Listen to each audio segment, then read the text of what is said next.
আজকালের ঘটনাটা আপনারা সবাই জানেন। দিদি 10 লাখ টাকা নয়, সাজা চাই। আর সাজাটা ঠিক এরকম হওয়া দরকার যে ওকে আইনের আওতায় এনে ওকে উলঙ্গ করে কোনো একটা ফাঁকা ময়দানে ওকে ঝুলিয়ে দিতে হবে। দেওয়ার পরে যত মিডিয়া আছে আমাদের পশ্চিমবাংলা থেকে অন্য রাজ্যের সমস্ত মিডিয়াদের খবর দিতে হবে। মিডিয়া এখানে ওখানে লাইভ ফুটেজ কভার করবে, লাইভ চলবে। আর বিশেষ করে জনগণের হাতে পাথর তুলে দিতে হবে। আর ওই উলঙ্গ করে ঝুলানো থাকবে, আর প্রত্যেক জনগণ বেশি না 2টো করে পাথর মারবে। আর যতক্ষণ বেঁচে থাকবে ততক্ষণ মারাবে। আর ওই ভিডিওটা সমস্ত টিভি চ্যানেল কভার করবে। একটাবারে যদি এইভাবে যদি কোনো রেপিস্টকে যদি সাজা দেওয়া হয়, তাহলে আগামী শত শত জন্ম না এই পশ্চিমবাংলায় আর জন্ম নেবে না। ওরা রেপিস আর জন্ম নেবে না, জন্ম নেওয়ার আগেই মরে যাবে।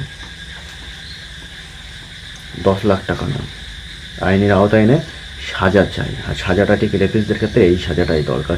যাবজ্জীবন দিয়ে লাভ নেই, ফাঁসি দিয়ে লাভ নেই।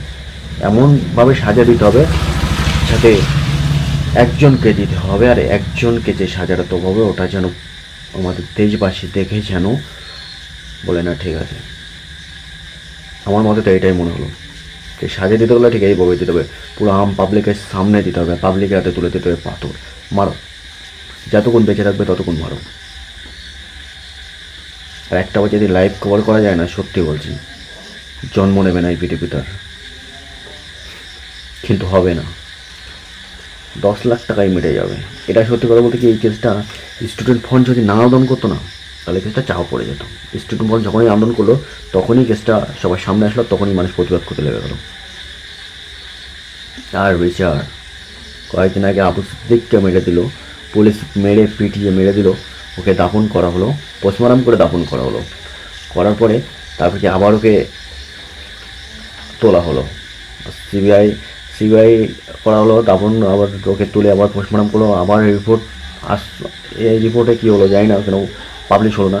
তারপর ওকে আবার দাফন করা হলো। তার মানে আমাকে পিটিয়ে মারলো, মারার পরে আমাকে একবার পোস্টমর্টম করলো, করে আমাকে দাফন করে দিল। তা আবার ওই পোস্টমর্টম হবে না, তা আবার আমাকে কবর থেকে তুললো, তুলে আবার কাটাছেড়া করলো, করে আবার আমাকে দাফন করা হলো। তাহলে কতবার মারলো? একবার পিটিয়ে মারলো, দুবার চাকু দিয়ে ফেড়ে ফেড়ে মারলো। বিচার আনিস খান বিচার পেল না। এই সমাজে আমাদের আশেপাশে অনেক অনেক রেপ হয়, কিন্তু মান সম্মানের ক্ষেত্রে কেউ কোনো আওয়াজ তুলতে পারে না, বলতে পারে না, জানে বিচার হবে না, ন্যায্য বিচার পাবো না। সত্যি কথা বলছি, যে বিচারটার কথা বললাম, জাস্ট আমাদের সম্মানীয় মুখ্যমন্ত্রীর কাছে আবেদন থাকলো যে সাজা যদি দিতে হয় রেপিস্টে ঠিক এইভাবে দেবেন। একটাবার আমাদের দাবি রইল, আর কিছু বলার নেই।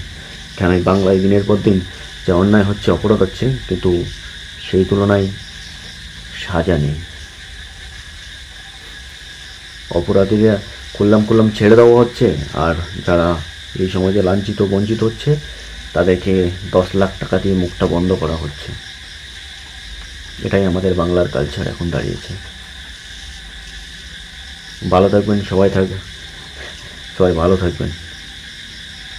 আর কী বলবো, দিনের পর দিন যে বাংলার কালচার হচ্ছে বলার মতন ভাষা নেই, কষ্ট লাগে। আমি যে বিচারের কথা বললাম, যদি তোমাদের একমত হয় ঠিক আছে, তাহলে একটা কমেন্ট করে যাবে যে এই বিচারটা দিলে সঠিক হবে কি না হবে না। তাহলে এই বাংলার যে মানুষের মনে আঘাত থেকে গেছে না, তারা ওই পাথর মেরে মেরে না বুকটা হালকা করবে, যে হ্যাঁ আজকে একটা সাজা দিতে পেরেছে, সঠিক বিচার পেয়েছে। বুঝছো? দাবি রাখলাম।